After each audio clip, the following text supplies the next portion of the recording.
우리가 지금 코리안 탈무드 스쿨 하면서 유대인 중에 독특한 사람이 많다. 근데 사실은 게임 체인저라는 말을 안 했을 뿐이지 게임 체인저가 굉장히 많고 유대인의 문화는 게임 체인저가 많이 나오도록 장려하는 문화다. 이런 얘기를 사실상 계속 해오다가 오늘 집대성하는 셈인데, 그러면 유대인과 탈무드 역사에서 너무 오래된 사람이지만 사실은 게임 체인저로 볼 수 있는 사람들도 많죠. 네, 뭐 아브라함부터 다신교 그 문화에서 유일신을 믿었던 유일한 사람이기 때문에 하나님으로부터 이제 픽업을 당해서 이제 가나안 땅. 대한민국의 질문과 토론의 문화를 함께 만들어 가시죠. 그 다음에는 노아라는 사람은 이제 유일하게 살아남았잖아요. 아브라함 전인데 노아는 전 인류가 멸망할 당시에 8명만 살아남을 때 그 중에 가장이었잖아요. 근데 그분이 그 게임 천재라는 건 뭐냐면 하나님으로부터 선택받았기 때문에 살아남았다고 생각하시는데 좀 관점이 다른 게 있어요. 뭐냐면 탈무드에 나오는 이야기인데, 원래 하나님이 마음에 안 들면 세상을 다시 창조했다가 부시고 그 말이에요. 이번에도 이제 부셔버리려고 작정을 했는데 노아가 설득을 한 거예요. 그러니까 하나님의 그런 창조의 행태를 비판을 한 거예요. 그러니까 물론 그런 얘기는 안 나와요. 근데 그 노아의 인생을 통해서 이야기하고 있어요. 뭐냐면 하나님 잘못했다고 처벌해가지고 부시고 죽이고 그러시면, 사람들한테 기회를 안 주시면 언제까지 그렇게 하실 거냐고. 회복적 교육이라고, 어떤 그 아이가 뭐 잘못했으면 처벌하는 게 아니라 회복하는 프로그램을 도입을 해요. 그래서 그 아이가 왜 그렇게 했는지 돌봐주고 다시 그런 일을 안 하게끔 도와주는 게 회복적 프로그램이거든요. 이게 노아가 했던 방식이에요. 하나님 그렇게 하지 마시고 처벌하지 마시고 기회를 좀 주세요. 피조물이 창조주를. 그러니까 그 인생을 통해서 그게 드러나요. 그러니까 하나님이 설득을 받으시고 다시는 내가 멸망하지 않겠다. 그래서 무지개를 주셨구나. 너의 말을 들어서 계속 회복할 기회를 주는 거예요. 그래서 회개라는 개념, 그다음에 용서라는 개념이 들어온 거예요. 야, 신의 판을 바꿔버리네. 아예 그냥 세상을 바꿔버려. 그러니까 게임 체인저 중에 이건 어마어마한 체인저. 그러네요. 그다음에 아브라함이 그랬고, 모세도 그 출애굽하면서 리더였잖아요. 유대인이 이제 국가로 다시 탄생하는 계기가 됐고, 지금까지 이제 유대인이 역사에서 끼친 긍정적인 영향들이 있는데, 그게 시작점이 거기서 시작된 거죠. 그다음에 모세 로 해가지고 다윗은 하나님을 믿는 믿음을 가지고 골리앗을 쓰러뜨림으로써 꼬맹이가 어떻게 그 거인을 이기겠어요. 그걸 이기고 그 다음에 왕이 됐고, 이스라엘 역사에서 가장 강성한 시대를 이끌었고, 그분이 만들어 놓은 재료를 가지고 자기 아들이 성전을 만든, 그러니까 하나님을 이제 이 땅에 모신, 이거 완전히 하늘에 있는 하나님을 땅에 모신 게잖아요.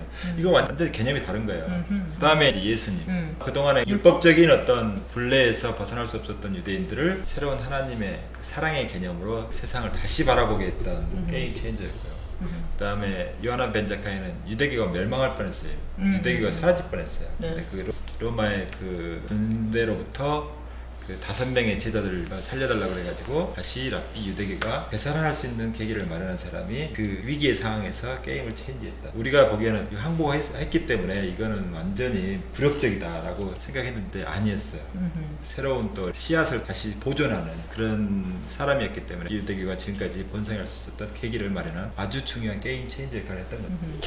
다윗 같은 경우는 어린 소년이 그 골리앗 같은 거인 장군을 이겼다는 것이 기적처럼 묘사되는데, 사실은 무기 중에서 첨단 무기는 고대 뭐였냐면 사거리가 많이 나가는 게 첨단 무기예요. 그래서 칼보다는 창이 우세한 거예요. 그 다음에 창보다는 활이 우세해. 근데 돌팔매가 바로 그거예요.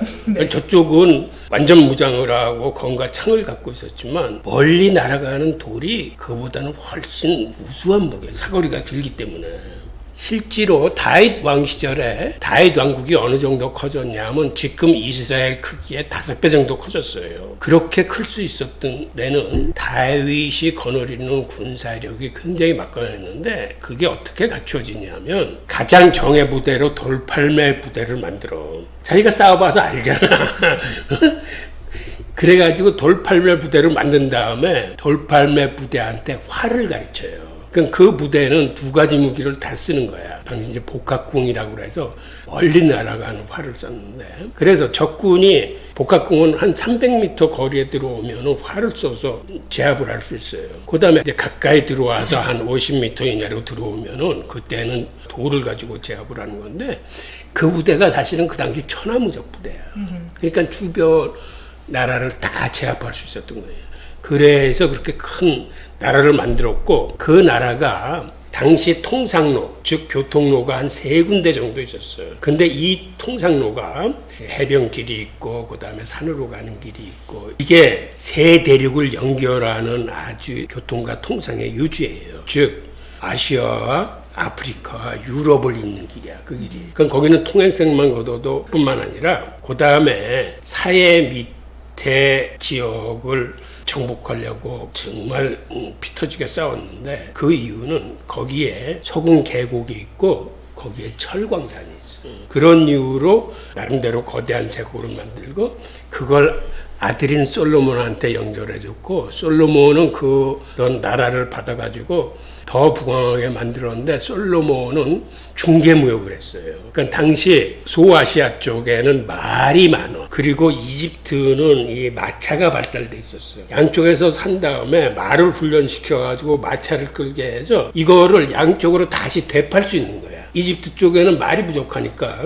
훈련된 말이 끄는 마차가 필요한 거고 소아시아는 말은 많은데 마차가 없으니까는 그쪽에는 마차가 달린 훈련된 말을 팔고 해서 그 당시 벌써 이 군수품 교육을 시작했을 뿐만 아니라 밑에 시바 여왕하고 또 같이 그 교육을 했고 페니키아의 두로 왕과 힘을 합쳐서 성전과 왕궁을 지었을 뿐만 아니라 해상 교육을 주도하게 됩니다. 그리고 페니키아한테 홍해로 나가는 지역에 항구를 빌려주고 여기 구리광산하고 철광산을 공동 개발을 해. 그래서 그 다음부터는 홍해와 인도양을 거쳐서 중국까지 교육을 한 게 솔로몬 왕 시절이에요. 성경에서도 이 두 사람에 대한 얘기가 많이 나오지만 군사적이나 경제적으로 이스라엘을 부강하게 만들고 당시 중국까지 교육을 가능하게 했던 사람이 그 솔로몬 왕이었어요. 네.